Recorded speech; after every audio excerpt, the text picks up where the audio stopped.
নমস্কার, আমি অর্ণব। এই তো সবে সবে ভ্যালেন্টাইন্স ডে পেরিয়ে গেল। সঙ্গে এখন ফাল্গুন মাস চলছে, বসন্তকাল। এই সময়টায় না হয় একটু বেশি করেই প্রেমের গল্প হোক, প্রেমের চর্চা হোক। দেখুন, প্রেমে পড়লে যে মানুষের সাহস পেরে দুঃসাহস হয়ে যায়, এ কথা কে না জানে। এই ধরুন না, আমাদের জেনারেশন সেই দুঃসাহস দেখাতে গিয়ে প্রেমপত্র ক্রাশের জায়গায় ক্রাশের বেস্ট ফ্রেন্ডের ব্যাগে ঢোকাতো। ভর দুপুরে ল্যান্ডলাইনে ফোন করতে গিয়ে প্রেমিকার মায়ের কাছে ছাড় খেত। কিন্তু আমাদের আগের বা তারও আগের জেনারেশন, যখন আমাদের সমাজ ছিল এখনকার চেয়েও অনেক বেশি জাজমেন্টাল, তখন কেমন হতো প্রেমের দুঃসাহস? আসুন সেই গল্পই আজকে বলি। আমার চ্যানেলে যে বয়োজ্যেষ্ঠ শ্রোতারা আছেন, দেখুন তো রিলেট করতে পারেন কিনা। আর হ্যাঁ, আপনাদের প্রেমের গল্প কমেন্ট বক্সে লিখে জানান আমাকে। শুরু করছি আমার আজকের নিবেদন প্রভাত কুমার মুখোপাধ্যায়ের গল্প নিষিদ্ধ ফল। বাগবাজারের দুর্গাচরণবাবু তাহার দ্বাদশ বর্ষিয়া সুসজ্জিতা শালঙ্কারা কন্যাটির হস্তধারণ করিয়া বৈঠকখানায় প্রবেশ করিয়া বলিলেন, এইটে আমার মেয়ে রায় বাহাদুর। কন্যাকে বলিলেন, মা, একে প্রণাম করো। ভবানীপুর নিবাসী রায় প্রফুল্ল কুমার মিত্র বাহাদুর পারিষদগণ পরিবৃত হইয়া দরিদ্র দুর্গাচরণের তক্তপোষে বসিয়া মাথা হুঁকায় ধূমপান করিতেছিলেন। মেয়েটি সলজ্জভাবে তাহার পায়ের কাছে মাথা ঠেকাইয়া নতনেত্রে দাঁড়াইয়া রহিল। রায় বাহাদুরের বয়স 50 বর্ষ হইবে। দিব্য গৌরবর্ণ পুরুষ, মোটা সোটা, হাস্যোজ্জ্বল বড় বড় চক্ষু, গোঁফ ও দাড়ি দুই কামানো। খুব চওড়া হাসিয়াযুক্ত বহুমূল্য শালের জোড়া গায়ে দিয়া বসিয়াছিলেন। প্রসন্ন দৃষ্টিতে কয়েক মুহূর্ত কন্যাটির পানে চাহিয়া থাকিয়া বলিলেন, বাহ বাহ, বেশ মেয়ে, খাসা মেয়ে, বেঁচে থাকো মা, সুখে থাকো। দেব্যে মেয়েটি, না হে সুরেশ? সুরেশ নামা পরিষদ বলিল, হ্যাঁ গে, তাতে আর সন্দেহ কি। রায় বাহাদুর বলিলেন, মা, তোমার নামটি কি বলো তো? মেয়েটির ওষ্ঠযুগল ঈষৎ কম্পিত হইল, কিন্তু কোনো শব্দ উচ্চারিত হইল না। দুর্গাচরণবাবু উৎসাহ দিয়া তাহাকে বলিলেন, বলো মা, বলো। মেয়েটি তখন অর্থস্ফুট স্বরে বলিল, শ্রীমতী নন্দরানী দাসী। রায় বাহাদুর বলিলেন, নন্দরানী? বেশ বেশ, নামটিও বেশ। কেমন যতীন দাদা? যতীন্দ্র নামধারী পারিষদ বলিলেন, কাশা নাম। দুর্গাচরণবাবু বলিলেন, নন্দরানী নাম, বাড়িতে সবাই রানী বলেই ডাকে। রানী? তা আপনার মেয়ে রাজরানী হওয়ারই উপযুক্ত বটে। মুখখানি নিখুঁত, চোখ দুটো চমৎকার। ঘোষাল মশাই, কি বলেন আপনি? ঘোষাল মহাশয় বলিলেন, এই মেয়ে আপনারই পুত্রবধূ হওয়ার উপযুক্ত বটে। রায় বাহাদুর বলিলেন, তোমা দাঁড়িয়ে রইলে কেন? বসো, এখানে বসো। আহা দুর্গাচরণবাবু, আপনি বা দাঁড়িয়ে রইলেন কেন? বসুন। মেয়েটি ইতস্তত করিতেছিল। তাহার পিতা বলিলেন, বসো মা, বসো, বলিয়া নিজে উপবেশন করিলেন। মেয়েটিও মাথা নিচু করিয়া পিতার কাছ ঘেঁষিয়া বসিল। রায় বাহাদুর জিজ্ঞাসা করিলেন, তা তুমি কি পড়ো মা? আখ্যান মঞ্জুরি 3য় ভাগ, পদ্যপাঠ 1ম ভাগ, আর সরল শুভঙ্করী। পান সাজতে জানো? জানি। দুর্গাচরণবাবু বলিলেন, আমার বড় মেয়ে শ্বশুর বাড়ি গিয়ে অবধি বাড়ির সব পান ওই তো সাজে, যা খেলেন সব ওরই সাজা পান। রায় বাহাদুর রূপার ডিবা হতে একটি পান লইয়া কপ করিয়া মুখে দিয়া চিবাইতে চিবাইতে বলিলেন, বেশ পান। রান্না বান্না কিছু শিখেছ মা? রানী বলিল, শিখেছি। বাবা, তাও শিখেছ? বেশ বেশ। আলু ভাজা, পটল ভাজা, মাছের ঝোল এসব রাঁধতে পারো? মেয়েটি ঈষৎ হাসিয়া বলিল, পারি। রায় বাহাদুর তাহার স্কন্ধ দেশে সস্নেহে মৃদু মৃদু আঘাত করিতে করিতে বলিলেন, এরই মধ্যে শিখেছ, বাহ, লক্ষ্মী মেয়ে। দুর্গাচরণবাবু বলিলেন, আমি আর বাপ হয়ে কি বলবো বলুন রায় বাহাদুর, যদি আমার মেয়েটিকে গ্রহণ করেন তবে দেখতেই পাবেন। গত মাসে আমার স্ত্রী যখন আতুরে, বড় মেয়েটি শিবপুরে, অনেক কাকুতি মিনতি করাতেও বেআই তাকে পাঠালেন না। রানী আমাদের সংসার চালিয়ে দিয়েছে। ওকে যদি নেন সবই জানতে পারবেন। মাথাটি দুলাইতে দুলাইতে সহাস্যে রায়বাহাদুর বলিলেন, নেব না, লুফে নেব। এমন মেয়ে পেলে কেউ ছাড়ে? কে সতীশ? সতীশ বলিল, আগে তাতে আর সন্দেহ কি? রায়বাহাদুর বলিলেন, আচ্ছা, আর একটা কথা জিজ্ঞেস করি, তারপর মাকে ছুটি দিই। বলিয়া নন্দরানীর স্কন্ধে হস্তার্পণ করিয়া তাহার দিকে ঝুঁকিয়া বলিল, হ্যাঁ মা, আমার মাথায় পাকা চুল তুলে দিতে পারবে। দুপুরবেলা খেয়ে যখন আমি শোব, বিছানায় তোমার এই নতুন বুড়ো বাবাটার কাছে বসে বসে একটা একটা করে পাকা চুল তুলে দিতে পারবে? এটি বোধ হয় শেখনি, কি বলো মা? তোমার বাবার মাথায় তো না, পাকা চুল তো নেই। বলিয়া তিনি উচ্চ হাস্য করিয়া উঠিলেন। নন্দরানীর মুখেও ঈষৎ হাস্য সঞ্চার হইল। মুখটি তুলিয়া সে রায়বাহাদুরের মস্তকখানির দিকে চাহিল, দেখিল সেখানে কলৌ সুজনাইব, চুলের সংখ্যা খুবই কম এবং দূর দূরাস্থে অবস্থিত। তাহার মৌনকেই সম্মতি জ্ঞান করিয়া রায়বাহাদুর বলিলেন, আচ্ছা মা, আচ্ছা, সে পরীক্ষাও হবে। যাও, এখন তুমি বাড়ির ভিতরে যাও। বাহিরে ছি দাঁড়াইয়াছিল। নন্দরানী তক্তপোষ হইতে নামিবা মাত্র সে আসিয়া তাহার হস্ত ধারণ করিয়া অন্তঃপুরে লইয়া গেল। বৈঠক হইতে হুঁকাটি তুলিয়া লইয়া প্রায় 1 মিনিট কাল রায়বাহাদুর নীরবে ধূমপান করিলেন। পরে হুঁকা দুর্গাচরণবাবুর হাতে দিয়া বলিলেন, তারপর ভায়া, কবে বিয়ে দেওয়ায় তোমার মত তুমি বলো। ওই যা, একেবারে আপনি থেকে তুমি বলে ফেললাম। দুর্গাচরণবাবু বলিলেন, না না না না, বেশ করেছেন, তুমিই বলুন। আপনি বললেই বরং আমাকে লজ্জা দেওয়া হয়। আমি আপনার চেয়ে সব বিষয় ঢের ছোট, বয়সে, ধনে, মানে। রায়বাহাদুর বলিলেন, হ্যাঁ হ্যাঁ, তুমি বয়সে আমার চেয়ে ছোট, তা তো স্বীকারই করেছি। তা বলে চুল পেকে গেছে বলেই আমি যে খুব বুড়ো হয়ে গেছি তা ভেবো না কিন্তু, হ্যাঁ? বলিয়া তিনি দুর্গাচরণবাবুর পৃষ্ঠ চাপড়াইয়া দিলেন। পারিষদগণও খুব হাসিতে লাগিল। দুর্গাচরণবাবু হাসিতে হাসিতে বলিলেন, যবে অনুমতি করেন তবেই বিবাহ হতে পারে, এই ফাল্গুন মাসেই হোক না। তবে আমি অতি সামান্য লোক, গরিব। রায়বাহাদুর বলিতে লাগিলেন, গরিব তো কি হয়েছে, গরিব তো কি হয়েছে, গরিবই বা কিসের? তুমি কি কারোর থেকে ভিক্ষা চাইতে গেছো? আর হলেই বা গরিব, গরিবের মেয়ের কি বিয়ে হবে না? সে আইবুড়ো থাকবে? হিন্দু শাস্ত্রের এমন বিধান নয়। তুমি বোধহয় আজকালকার বরপণের কথা ভেবে বলছো না? ভয় পেও না, সে প্রথার আমি বিরোধী, ভয়ঙ্করভাবে বিরোধী। দুর্গাচরণবাবু বলিলেন, আগে হ্যাঁ, সেই কথা শুনেই তো কি পড়নি? আমার সামাজিক সমস্যা সমাধান কেতাব, তা পড়নি? আরে তাতে বরপণ বলে একটা চ্যাপ্টারই তো রয়েছে। বরপণ প্রথাকেই আমি যাচ্ছে তাই করে গালাগালি দিয়েছি, একেবারে যাচ্ছে তাই করেই দিয়েছি, পড়নি? দুর্গাচরণবাবু বলিলেন, আগে পড়েছি বই কি, আপনার বই কে না পড়েছে? আপনি একজন বিখ্যাত গ্রন্থকার। আর কোথায় বিখ্যাত, হ্যাঁ, বঙ্কিম একজন বিখ্যাত গ্রন্থকার বটে। সে আমার ছেলেবেলাকার বন্ধু কি না? প্রেসিডেন্সি কলেজে একসঙ্গে আইন পড়তাম।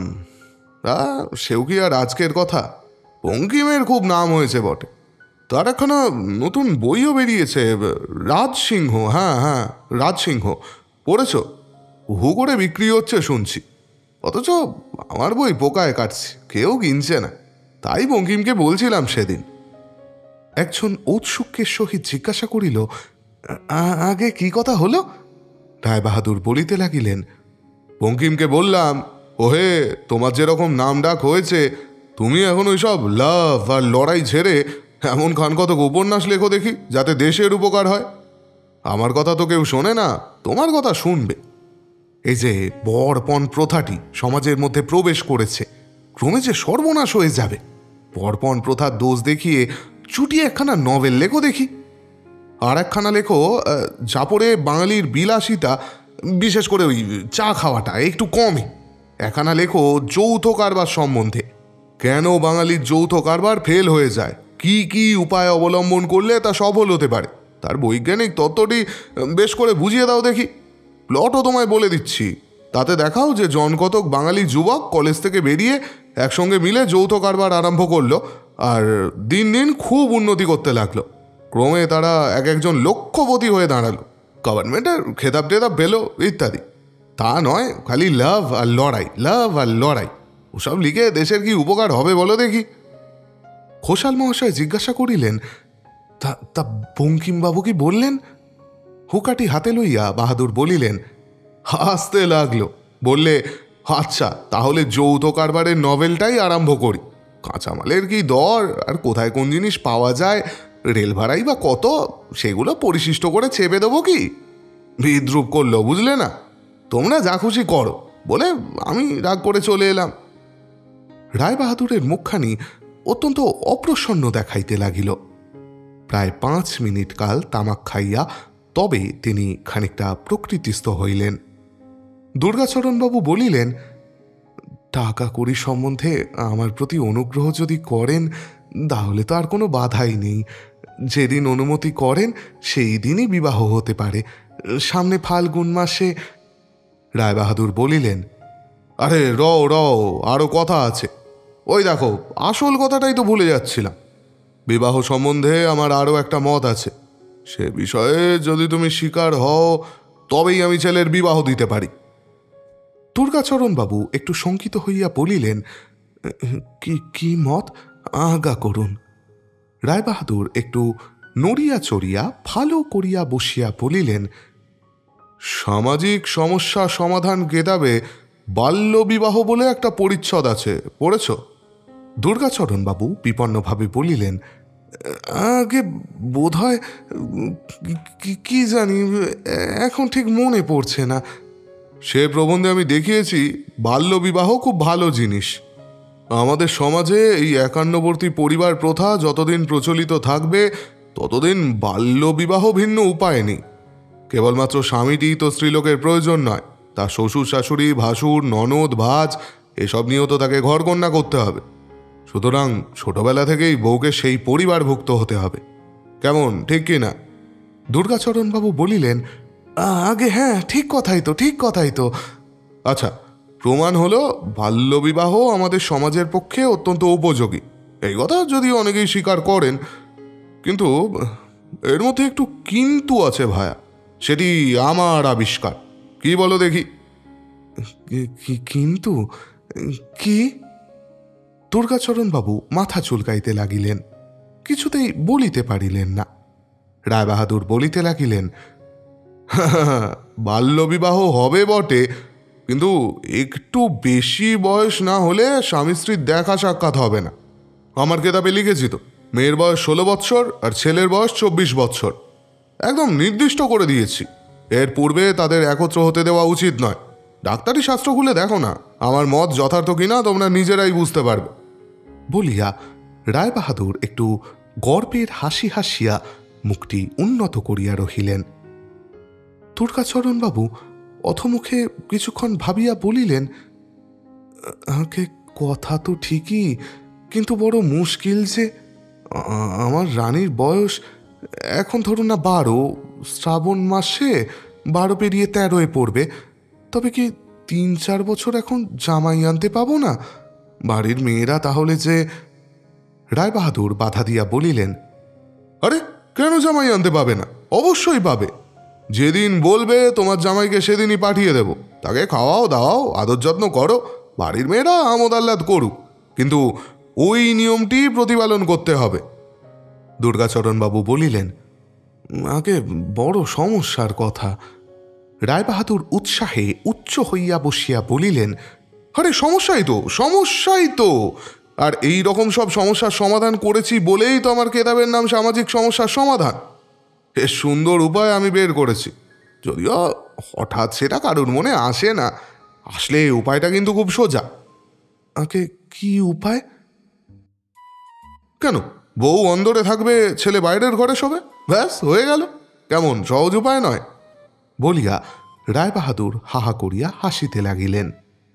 দুর্গাচরণবাবু কিয়ৎক্ষণ নিস্তব্ধ হইয়া বসিয়া রহিলেন। শেষে বলিলেন, আগে লোকত ধর্ম তো সেটা কি ভালো হয়? কেহ কথার প্রতিবাদ করিলে রায়বাহাদুর অত্যন্ত রাগিয়া যান। বলিলেন, আমি ভালো বুঝেছি তাই লিখেছি।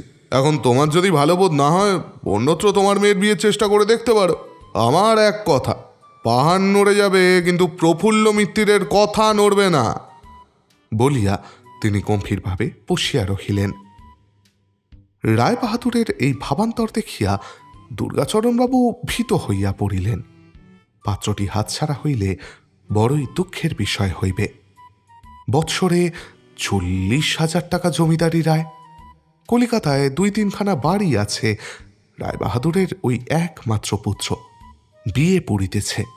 সুশীল, সচ্চরিত্র, সুপুরুষ, 1 পয়সা পণ দিতে হইবে না, এমন সুযোগ আর কোথাও পাওয়া যাইবে কি? তাই সবিনয়ে নানা মিষ্ট কথায় দুর্গাচরণবাবু তাহার ভাবী বৈবাহিকের মনস্তুষ্টি সম্পাদনে যত্নবান হইলেন। বাড়িতে পরামর্শ করিয়া যেমন হয় আগামীকল্য প্রাতে গিয়া রায়বাহাদুরকে জানাইয়া আসিবেন বলিলেন। রায়বাহাদুর তখন হাসিতে হাসিতে সপারিষদে বিদায় গ্রহণ করিলেন। তাহার বৃহৎ ল্যান্ডো গাড়ি যুগল ওয়েলারের পদভরে দুর্গাচরণবাবুর ক্ষুদ্রকলি কাঁপাইয়া সদর রাস্তায় বাহির হইয়া গেল। ফাল্গুন মাসেই শুভ বিবাহ ক্রিয়া সম্পন্ন হইয়া গেল। রায়বাহাদুরের পুত্রের নাম শ্রীমান হেমন্ত কুমার। ফুলশয্যা কি হয় নাই? হইয়াছিল বই কি, কিন্তু তাহার পর যে কয়টি দিন বধূ সেখানে রহিল, বরের সহিত আর তাহার সাক্ষাৎ হইল না। রায়বাহাদুর পূর্বেই তাহার স্ত্রী ও পরিবারস্থ অন্য সকলের প্রতি তাহার ভীষণ আজ্ঞা প্রচার করিয়া রাখিয়াছিলেন। গৃহিণী নিজের স্বামীকে চিনিতেন, সুতরাং হুকুম রদ করাইবার জন্য আর বৃথা চেষ্টা করিলেন না। সপ্তাহকাল থাকিয়া রানী পিত্রালয়ে চলিয়া গেল। দুর্গাচরণবাবু জামাতাকে নিমন্ত্রণ করিয়া আনা বুদ্ধির কার্য বলিয়া বিবেচনা করিলেন না। গৃহিণী কর্তৃক এ বিষয়ে বারবার অনুরুদ্ধ হইয়া কহিলেন, দেখো, জামাইকে সকালবেলা নিয়ে এসে বেলাবেলি ফেরত পাঠাতে পারি, কিন্তু তার ছেলের সঙ্গে বউয়ের দেখা হয়নি এই কথা যদি বেয়াই বিশ্বাস না করেন, আমি তখন সাফাই সাক্ষী পাবো কোথা থেকে? বেয়াইয়ের মেজাজ তো জানো। জ্যৈষ্ঠ মাসে জামাই ষষ্ঠী হইল।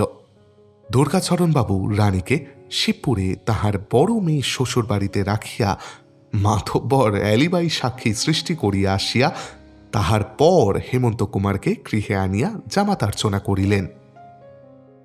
আষাঢ় মাসে রায়বাহাদুর বধূকে নিচ বাটিতে আনয়ন করিলেন। হেমন্ত এতদিন অন্তঃপুরেই শয়ন করিত, এইবার বহির বাটিতে নির্বাসিত হইল।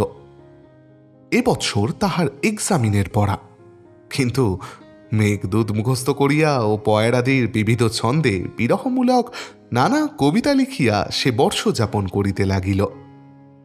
2 বার জলযোগ ও 2 বার আহার করিবার জন্য মাত্র হেমন্ত কুমার অন্তঃপুরে প্রবেশ করিত। বধূ আসিবার 3-15 পরে একদিন হঠাৎ উভয়ের চোখাচোখি হইয়া গেল। মাঝে মাঝে এইরূপ চোখাচোখি হইতে লাগিল। নির্দিষ্ট 4 বার ভিন্ন আরও 2-3 বার অন্তঃপুরে প্রবেশ করিবার অছিলা হেমন্ত আবিষ্কার করিয়া লইল। সন্ধ্যার পূর্বে একদিন জল খাইয়া ফিরিবার পথে হেমন্ত দেখিল বধূ এক স্থানে জড়সড় হইয়া ঘোমটা দিয়া দাঁড়াইয়া আছে, আশেপাশে কেহ নাই। যাইবার সময় সে বধূর শাড়িটি স্পর্শ করিয়া গেল। ইহার পর হইতে প্রতিদিনই এরূপ ঘটিত। ক্রমে পত্র বিনিময়, তাম্বুল বিনিময় এবং আরও কি কি বিনিময় ঠিক জানি না, সেই ক্ষণিক মিলনেই সম্পন্ন হইতে লাগিল। বর্ষা কাটিল, শরৎকাল আসিল। ভাদ্রের শেষ সপ্তাহে, মাসের 1 তারিখে কাগজ পার হওয়া তখনও রেওয়াজ হয় নাই, বঙ্গবাণী মাসিক পত্রিকায় চকরের ব্যথা শীর্ষক হেমন্তর একখানি কবিতা ছাপা হইল। নিম্নে তাহার নাম স্বাক্ষরিত ছিল। কবিতাটি কেমন করিয়া রায় বাহাদুরের চোখে পড়িয়া যায়। পরদিন তিনি বৈবাহিককে পত্র লিখিলেন, বধূমাতা অনেক দিন আসিয়াছেন, তার মার জন্য বোধহয় মন কেমন করে, অতএব আশ্বিন পড়িলেই তাহাকে তুমি কিছুদিনের জন্য লইয়া যাইবে। দুর্গাচরণবাবু আসিয়া কন্যাকে গৃহে লইয়া গেলেন। কার্তিক মাসে প্রেসিডেন্সি কলেজ খুলিবার 2-3 দিন পরে ক্লাসে বসিয়া হেমন্ত একখানি পত্র পাইল। শিরোনাম আর হস্তাক্ষর অপরিচিত, বাংলায় লেখা এবং স্ত্রীলোকের লেখা বলিয়া বোধ হইল। দেখিয়া হেমন্ত একটু আশ্চর্য হইল, কারণ কলেজের ঠিকানায় কখনো তাহার পত্রাদি আসে না। টিকিটের ওপর মোহর দেখিল শিবপুর। পার্শ্বপবিষ্ঠ জনৈক ছাত্র বলিল, কে গিন্নির চিঠি নাকি? না বলিয়া পত্রখানি হেমন্ত কোটের বুক পকেটে লুকাইয়া রাখিল এবং অধ্যাপকের বক্তৃতার প্রতি বিশেষ মনোযোগের ভান করিয়া রহিল। আসলে তাহার মনের মধ্যে নিম্নলিখিত প্রশ্নগুলি উদিত হইতেছিল। শিবপুরে আমার বড় শালীর শ্বশুর বাড়ি, সেখান হইতে পত্র আসিল। কখনো তো আসে না, আজ আসিল, তাহার কারণ কি? রানী কি তাহার দিদির মারফত তাহাকে চিঠি পাঠাইয়াছে? তাহাই যদি হয়, তবে দিদির মারফত তাহাকে চিঠি লেখা আমার উচিত হবে কিনা? যদি লিখি, তবে বাবার তাহার ধরিয়া ফেলিবার সম্ভাবনা আছে কিনা? সকলের বাবা যেরূপ, আমার বাবা সেরূপ নহেন কেন? এমন কঠিন, এমন নিষ্ঠুর কেন? এই সকল দুরূহ বিষয়ে চিন্তা করিতে করিতে হঠাৎ হেমন্ত পিপাসা অনুভব করিল। ক্লাসের শেষ দিকে এবং দরজার অতি নিকটেই সে বসিয়াছিল, শুরুত করিয়া বাহির হইয়া গেল। জলের জন্য দারোয়ানের নিকট তাহাকে যাইতে হইল না, কারণ পকেটের ভেতর লেফাফার মধ্যে তাহার তৃষাহর পদার্থটি ছিল। বাগানে নামিয়া গিয়া পত্রখানি খুলিয়া সে পাঠ করিল। তাহাতে লেখা ছিল, 17 নং বিনোদ বোসের গলি, শিবপুর, 25শে কার্তিক। কল্যাণ বরেশু। ভাই হেমন্ত, আমাকে চিনিতে পারিবে কিনা বলিতে পারি না, কারণ একদিন মাত্র বাসর ঘরে তুমি আমায় দেখিয়াছিলে, তাও 8-9 মাস পূর্বে। আমি তোমার দিদি হই, তোমার শ্বশুর মহাশয়ের জ্যেষ্ঠা কন্যা। উপরে লিখিত ঠিকানায় আমার শ্বশুরালয়। আমার দিদি শাশুড়ি তোমাকে দেখেন নাই, একবার দেখিবার ইচ্ছা করেন। তোমার কলেজ হইতে শিবপুর এমন তো কিছু দূরে নহে, বড়জোর 1 ঘণ্টার পথ। শিবপুর ঘাটে নামিয়া যাহাকে আমাদের ঠিকানা বলিবে, সেই পথ দেখাইয়া দিতে পারিবে। তোমার সঙ্গে আমারও অনেক অত্যাবশ্যক কথা আছে, অতএব যত শীঘ্র পারো অবশ্য একদিন আসিবে। বেলা 12টা থেকে 2টার মধ্যে আসিলেই ভালো হয়। আমার শ্বশ্রু ঠাকুরানীর অনুমতি অনুসারে এ পত্র তোমায় লিখিতেছি। আশীর্বাদিকা, তোমার দিদি যামিনী। পুনশ্চ রানী কতকল্য হইতে এখানে। আগামী রবিবার বাবা আসিয়া তাহাকে লইয়া যাইবেন। পত্রখানি, বিশেষত ওই শেষ লাইন দুটো 2-3 বার পাঠ করিয়া হেমন্ত ক্লাস ঘরে ফিরিয়া গেল। অধ্যাপক মহাশয় তখন সনেটের স্বরূপ বুঝাইয়া বলিতেছিলেন। শেষ 2 লাইনেই সনেটের সমস্ত মিষ্ট রসটুকু জমা হইয়া থাকে। সেদিন কলেজে বাকি কয় ঘণ্টা কি যে বক্তৃতা হইল, হেমন্ত তাহা কিছু বলিতে পারে না। রাত্রে শয়ন করিয়া সে ভাবিতে লাগিল, রানী আসিয়াছে বলিয়া কি দিদি ডাকিয়া পাঠাইলেন, না তাহার দিদি শাশুড়ি সত্যই আমাকে দেখিবার জন্য ব্যাকুল? সেখানে গেলে রানীর সঙ্গে আমার দেখা হইবে। যেরকম কপাল, ভরসা হয় না। পিতৃসত্য রক্ষা করিবার জন্য রামচন্দ্র বনে গিয়াছিলেন, আমি কন্যা হইয়া বাবার সত্য ভঙ্গ করাই কেন? এইরূপ যদি দিদির মনোভাব হয়, আচ্ছা হয় হোক, তাহারা যদি আমাকে জল খাইবার জন্য পিড়াপিড়ি করেন, আমি কখনোই খাইব না, একটি পান পর্যন্ত খাইব না। আবার তাহার মনে হয়, না না, দেখা হইবে বই কি, অবশ্যই হইবে। সকল কথা জানিতে পারিয়াই বোধহয় দিদি আমাকে সেখানে লইয়া যাইতেছেন। দিদির বাবাই তো সত্যবদ্ধ, দিদি তো আর সত্যবদ্ধ নহেন। বোধহয় আমাদের দুঃখে প্রাণ কাঁদিয়াছে, তাই এই কৌশল অবলম্বন করিয়াছেন। নহিলে বাড়ির ঠিকানায় চিঠি না লিখিয়া কলেজের ঠিকানায় চিঠি লিখিলেন কেন? রানী সেখানে রবিবার অবধি আছে, এ কথাই বা বিশেষ করিয়া লিখিবার কারণ কি? দেখা বোধ করি হইতে পারে। এইরূপ নানা চিন্তায় রাত্রি প্রভাত হইল। হেমন্ত আজ স্নানাহার একটু তাড়াতাড়ি সারিয়া লইল। অন্যদিন অপেক্ষা 1 ঘণ্টা পূর্বেই আজ কলেজ যাত্রা করিল। আজ নাকি 11টা হইতেই লেকচার আরম্ভ। 11:15 সময় কলেজের সম্মুখে গাড়ি হইতে নামিয়া কোচম্যানকে হেমন্ত বলিল, আজ বাড়ি ফিরিতে তাহার দেরি হইবে, 4টার পূর্বে গাড়ি আনিবার কোনো প্রয়োজন নাই। গাড়ি চলিয়া গেল। দারবানের কাছে পুস্তকাদি রাখিয়া হেমন্ত একখানি ঠিকা গাড়ি লইল। তখনও কলিকাতায় বৈদ্যুতিক ট্রাম হয় নাই, ঘোড়ার ট্রাম মাঝে মাঝে অচল হইয়া পড়িত। ট্রামকে হেমন্ত বিশ্বাস করিতে পারিল না। ঠিকা গাড়িতে চাঁদপাল ঘাট, সেখান হইতে নৌকা যোগে শিবপুর। গঙ্গাপক্ষ হইতে শিবপুর দেখা যাইতে লাগিল। হেমন্ত সেই দিকে ব্যাকুলভাবে চাহিয়া রহিল। নৌকাখানা চলিতেছে একেবারে গচেন্দ্র গমনে, তাঁরই বেটারা কুড়ের বাদশা। শিবপুর ঘাটে নামিয়া বাড়ি অনুসন্ধান করিয়া লইতেও কিছু সময় নষ্ট হইল। শুনিল গৃহকর্তা হাওড়ার উকিল, তাহার পুত্র বাগবাজারে যাহার বিবাহ ঘটিয়াছে, সে কলিকাতায় কোন হৌসের নায়েব খাজাঞ্চি। পথের লোকের নিকটেই এ সকল সংবাদ হেমন্ত সংগ্রহ করিল। 17 নম্বরের সম্মুখীন হইবা মাত্র হেমন্ত ঘড়ি খুলিয়া দেখিল কলেজ হইতে আসিতে 1 ঘণ্টা 20 মিনিট লাগিয়াছে। ডাকাডাকিতে একজন ভৃত্য আসিয়া দ্বার খুলিয়া দিল। পরিচয় লইয়া অন্তঃপুরে সে সংবাদ দিতে গেল। ক্রমে একজন ঝি আসিয়া বলিল, জামাইবাবু ভালো আছেন তো?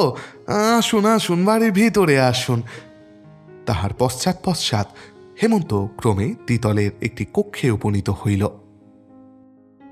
অল্পক্ষণ পরেই, কি ভাই চিনিতে পারো বলিয়া 19 কিংবা 20 বৎসর বয়সের গৌরবর্ণা হাস্যময়ী এক যুবতী আসিয়া প্রবেশ করিলেন।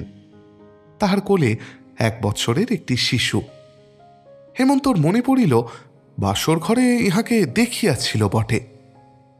যামিনী দিদি বলিয়া তাহাকে প্রণাম করিতে উদ্যত হইল। যামিনী বলিল, হয়েছে ভাই হয়েছে, আমি অমনি তোমায় আশীর্বাদ করছি।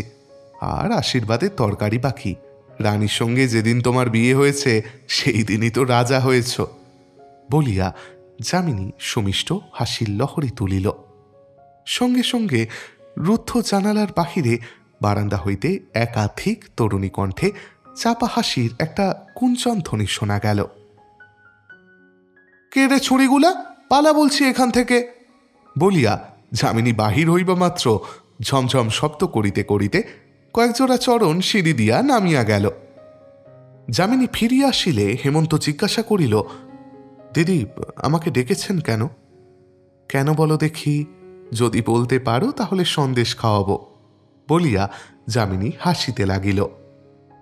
বলতে পারলাম না দিদি, সন্দেশ আমার ভাগ্যে নেই বলিয়া হেমন্ত খোকাকে লইবার জন্য হাত বাড়াইল। খোকা এই অপরিচিত ব্যক্তির কোলে যাইতে রাজি হইল না। তাহার মা তাহাকে কত করিয়া বুঝাইল, যাও বাবা কোলে যাও, তোমার মেসমশাই হন, তোমাকে কত ভালোবাসেন, কত আদর করবেন, লক্ষ্মী বাবা যাও। কিরে পাজি হতভাগা ছেলে, কোলে না গেলি তোর বই গেল। বাড়ির কুশলাদি জিজ্ঞাসা করিবার পর যামিনী বলিল, হ্যাঁ ভাই, কটা অবধি তুমি এখানে থাকতে পারবে? হেমন্ত এই অঙ্কটি মনে মনে পূর্বেই করিয়া রাখিয়াছিল। বলিল, বেলা 2:30-এর সময় আমাকে বেরোতে হবে দিদি। ঘরে ক্লক ছিল। যামিনী দেখিল 12:30 প্রায় বাজে। বলিল, আচ্ছা দিদিমাকে তবে ডেকে আনি। 2 মিনিট পরে হেমন্ত শুনিল ঝুমঝুম করিয়া মলের শব্দ নিকটে আসিতেছে। হেমন্ত ভাবিল, যামিনী দিদির পায়ে তো একগাছি করিয়া ডায়মন্ড কাটা মল দেখেছি, ঝুমঝুম করিয়া কে আসে? দিদিমার আওয়াজ কি এরকম হইবে? সে শব্দটা কিন্তু ঘর অবধি আসিল না, বাহিরেই থামিয়া গেল। যামিনী একাকিনী প্রবেশ করিয়া হাসিয়া বলিল, দিদিমার এখন অবসর হলো না ভাই, এখনো তার আহ্নিক সারা হয়নি। অন্য কাউকে যদি তোমার দরকার হয় তো বলো, আর কাউকে চাই? হেমন্তর মুখ রাঙা হইয়া উঠিল। আশায় ও আনন্দে তাহার বুক ঠিপঠিপ করিতে লাগিল। যামিনী হাসিয়া বাহির হইতে যাহাকে টানিয়া আনিল, কুসুম রঙের শাড়িতে তাহার আপাত মস্তক আবৃত। তাহাকে ভিতরের দিকে ঠেলিয়া দিয়া সে বলিল, হেই নাও তোমার রানী, নাও ভাই রাজা। রাজা ও রানীর অভিনয় আমরা কেউ আড়ি পেতে দেখব না, সে আমরা থিয়েটারে দেখে নিয়েছি। আমি এখন চললাম, নিশ্চিন্ত হয়ে 2টো অবধি তুমি রাজত্ব করো, আমি ততক্ষণ তোমাদের জল খাবার তৈরি করি গে। বলিয়া যামিনী কোনো উত্তরের অপেক্ষা মাত্র না করিয়া সশব্দে সিঁড়ি দিয়া নামিয়া গেল। কার্তিক মাস কাটিল, অগ্রহায়ণ আসিল। রানী পিত্রালয়। এখন আর হেমন্তর কলেজ নাই, বক্তৃতা সাঙ্গ হইয়া গিয়াছে। ফাল্গুন মাসে তার পরীক্ষা। কয়েকদিন বাড়িতে থাকিয়া হেমন্ত বলিল, না, এখানে গোলমালে আমার পড়াশোনায় বড়ই ব্যাঘাত হচ্ছে, আমি বরঞ্চ কলকাতার মেসে গিয়ে এই কয়টা মাস থাকি। পুত্রের এই উত্থান স্পৃহায় পিতা কোনো বাধা দিলেন না। হেমন্ত মেসে গিয়া রহিল। ইতিমধ্যে তাহার শ্যালীপতি কুঞ্জলালের সহিত আলাপ হইয়াছিল। মাঝে মাঝে আপিসের পর কুঞ্জ আসিয়া তাহাকে শিবপুরে ধরিয়া লইয়া যাইত। যামিনীর ভগিনী স্নেহ এ সময় অত্যন্ত বাড়িয়া উঠিয়াছিল। প্রায় সে রানীকে পিতৃগৃহ হইতে আনাইয়া নিজের কাছে রাখিত। ফাল্গুন মাসে হেমন্তর পরীক্ষা হইল। রায়বাহাদুরও বধূকে নিজ বাটিতে পুনরানয়ন করিলেন। বৈশাখের শেষে বিয়ে পরীক্ষার ফল বাহির হইল। হেমন্তর নাম গেজেটে কোথাও খুঁজিয়া পাওয়া গেল না।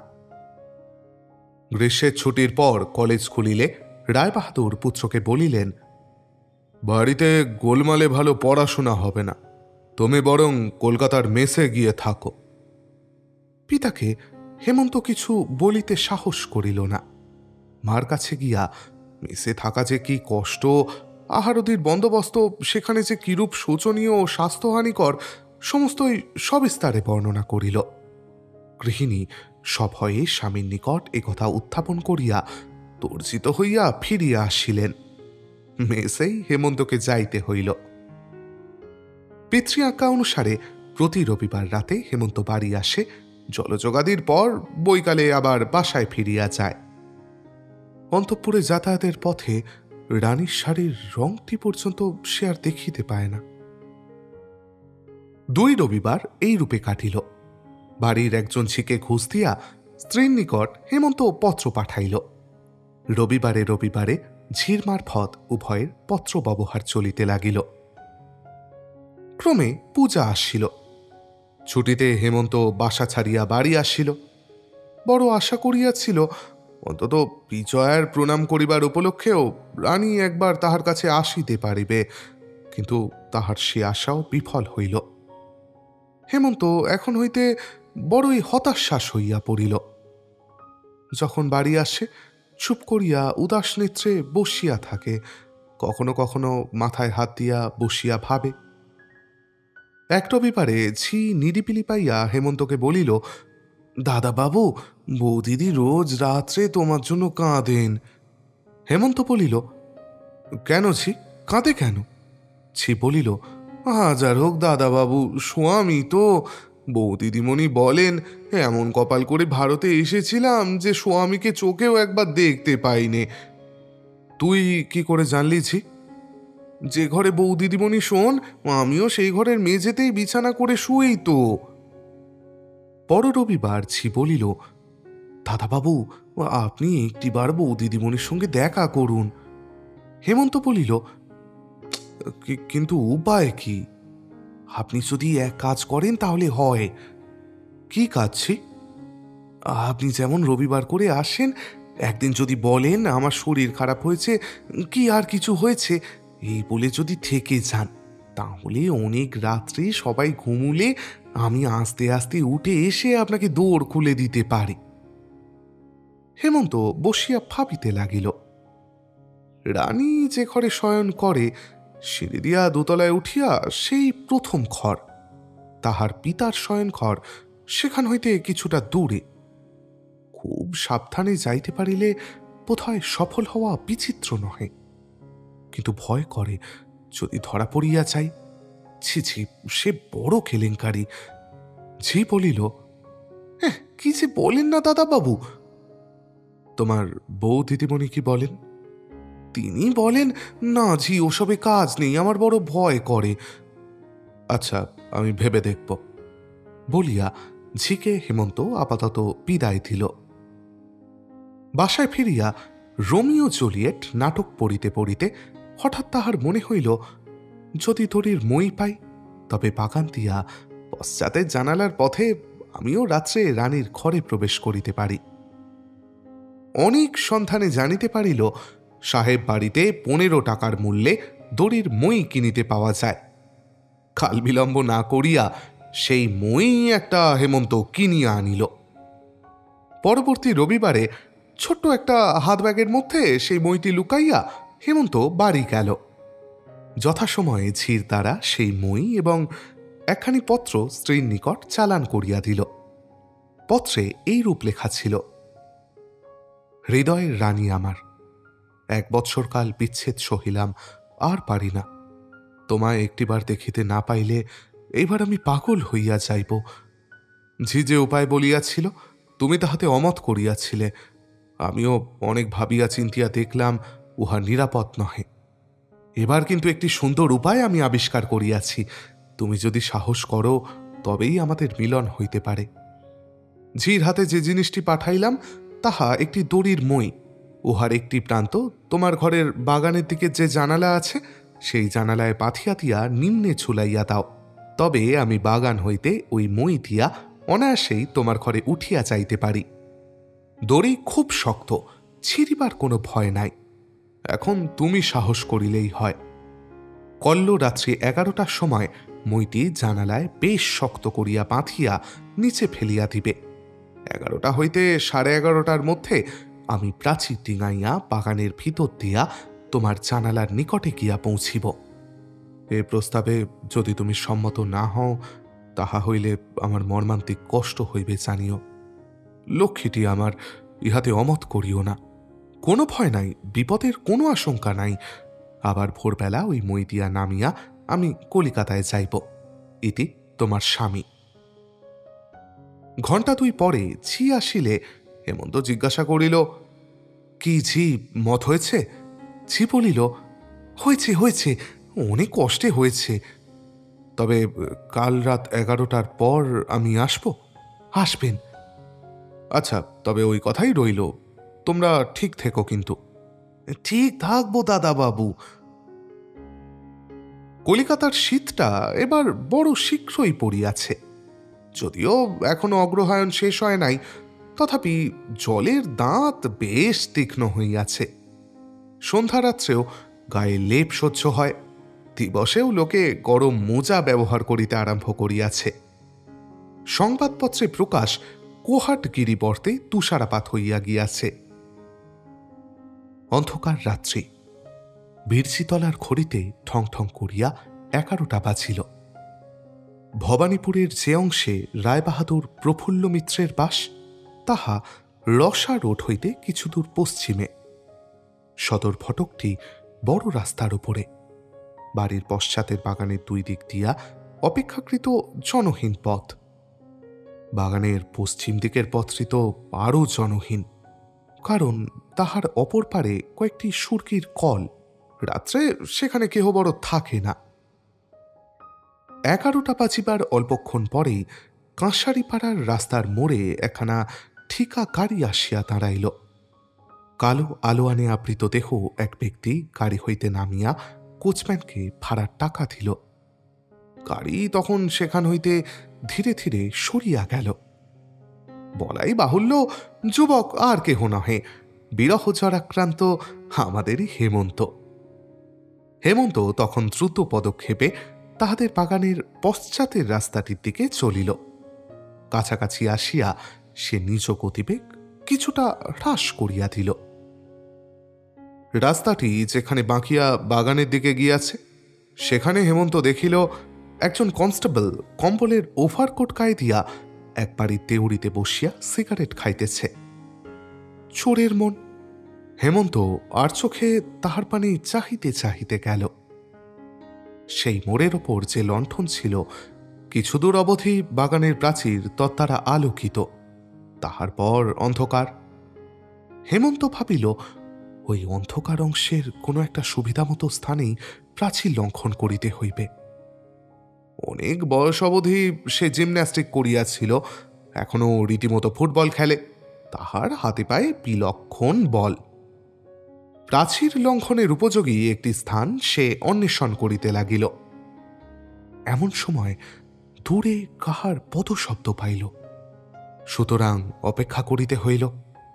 অথচ এক স্থানে দাঁড়াইয়া থাকাও তো চলে না। যেদিক হইতে পদশব্দ আসিতেছিল সেই দিকেই হেমন্ত চাইতে লাগিল। ক্রমে দেখিল দোকানি অথবা মিস্ত্রি শ্রেণীর একজন লোক তাহাকে অতিক্রম করিয়া গেল। হেমন্ত আবার ফিরিল। যে স্থানটা সে লঙ্ঘনের জন্য নির্বাচিত করিয়াছিল তাহার অপরদিকে বাগানের একটা বৃহৎ জামরুল গাছ আছে। প্রাচীর হইতে লাফ দিয়া সেই গাছের একটা ভালো ডাল ধরিয়া ঝুলিয়া পড়াই তাহার অভিপ্রায়। অনেক কষ্টে হেমন্ত প্রাচীরে উঠিল। উঠিতে তাহার হাঁটু ছড়িয়া গেল, কুনুইয়ে আঘাত লাগিল। অহ, কবি সত্যই বলিয়াছেন, প্রেমের পথ মসৃণ নহে। প্রাচীরে বসিয়া ডাল ধরিবার চেষ্টায় হেমন্ত হাত বাড়াইল, কিন্তু কোনো ডালই নাগালে পাইল না।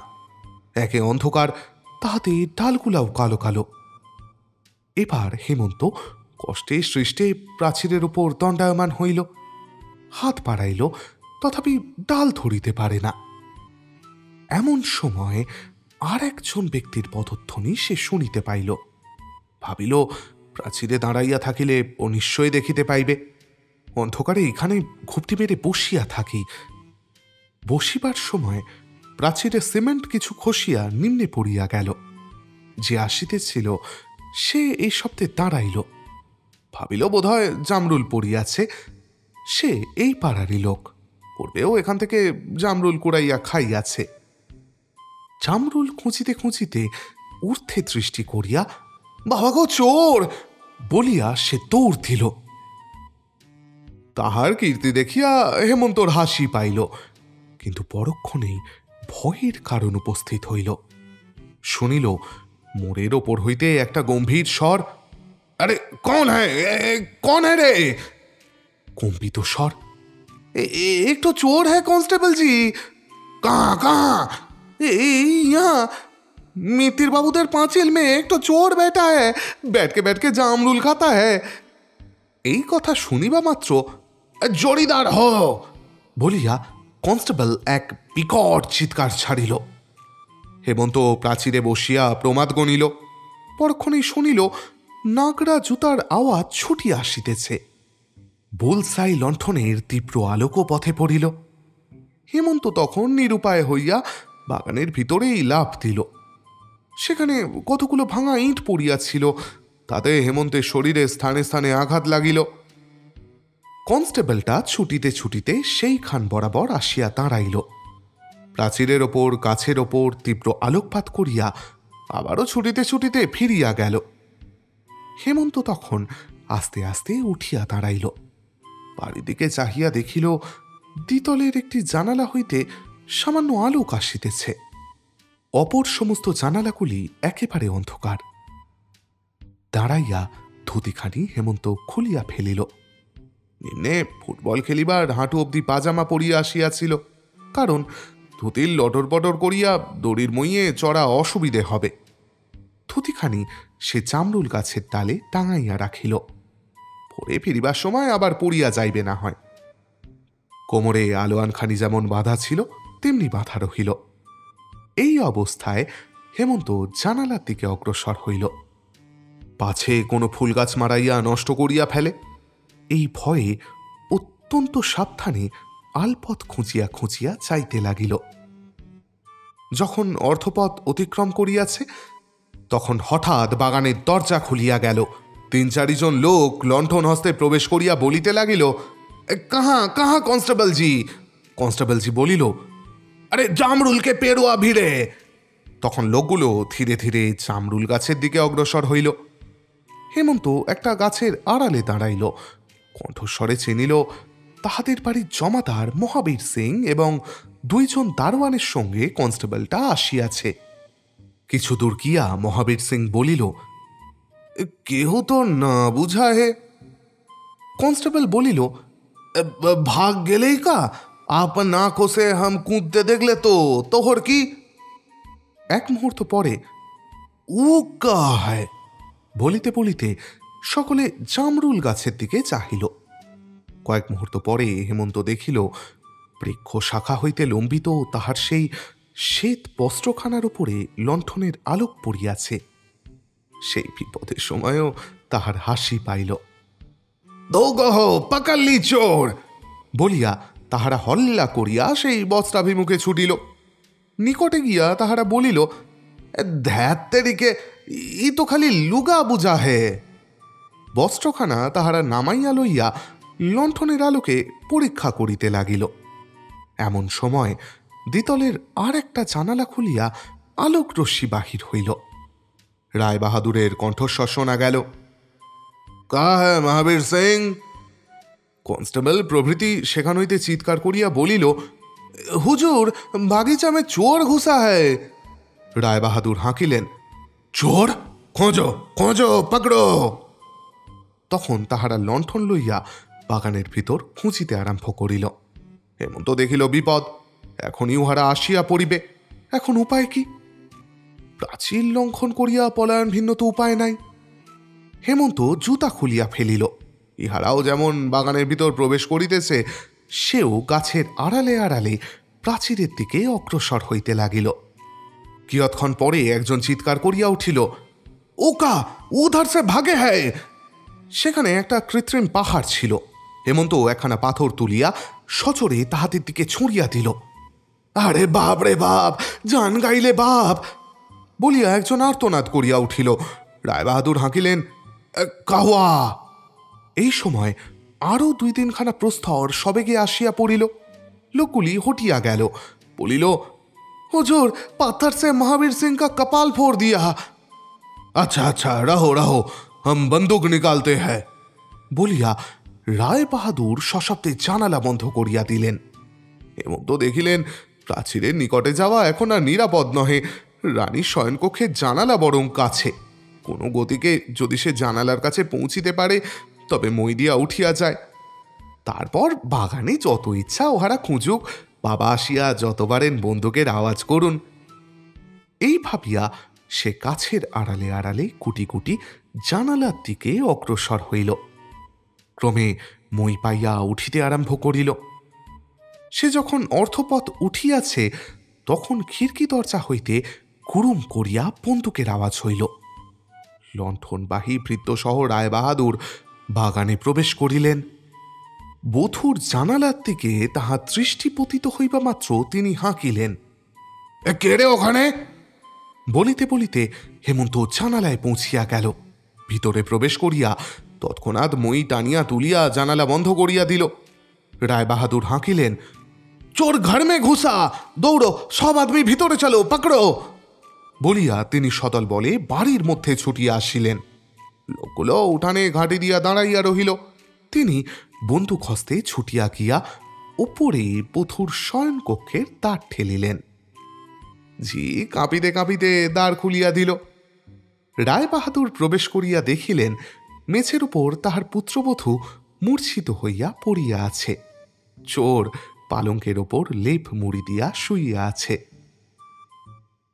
পরদিন রায়বাহাদুর সামাজিক সমস্যা সমাধান পুস্তকের এক স্থান খুলিয়া চতুর্বিংশতি কথাটি কাটিয়া দ্বাবিংশতি এবং ষোড়শ কথাটি কাটিয়া চতুর্দশ করিয়া দিলেন। যদি কখনো বহিখানির দ্বিতীয় সংস্করণ হয় তবে এরূপ সংশোধিত আকারে ছাপা হইবে।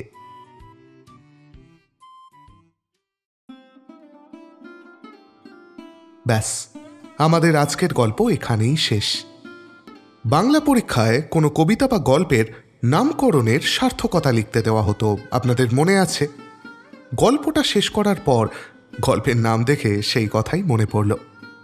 সত্যি, নিষিদ্ধ ফলের প্রতি মানুষের ঝোঁক চিরকালই তীব্র, সেই সৃষ্টির আদিকাল থেকে। যত তাকে বারণ করা হয় ততই তার জেদ বাড়ে। ভেবে দেখুন তো, হেমন্তর বাবা যদি হেমন্তকে এত নিয়মের বাঁধনে না বাঁধতেন তবে তাদের সুন্দর একটা দাম্পত্য হতো নিশ্চয়ই, কিন্তু তাদের জীবনে এমন একটা মিষ্টি গল্প থাকতো কি? বুড়ো বয়সে নাতি নাতনিদের কাছে ঠাট্টা করে বলার মতো গল্প। আচ্ছা, সে যাই হোক, গল্পও শেষ, গল্পের গল্পও শেষ। এবার আমার বিদায় নেওয়ার পালা। সকলে খুব ভালো থাকবেন, ভালো রাখবেন। ও হ্যাঁ, কমেন্ট সেকশনে আপনাদের ভালোবাসার গল্প আমাকে লিখে জানাতে ভুলবেন না কিন্তু। আমি ফিরে আসবো খুব শিগগিরই আপনাদের কাছে। শুভরাত্রি।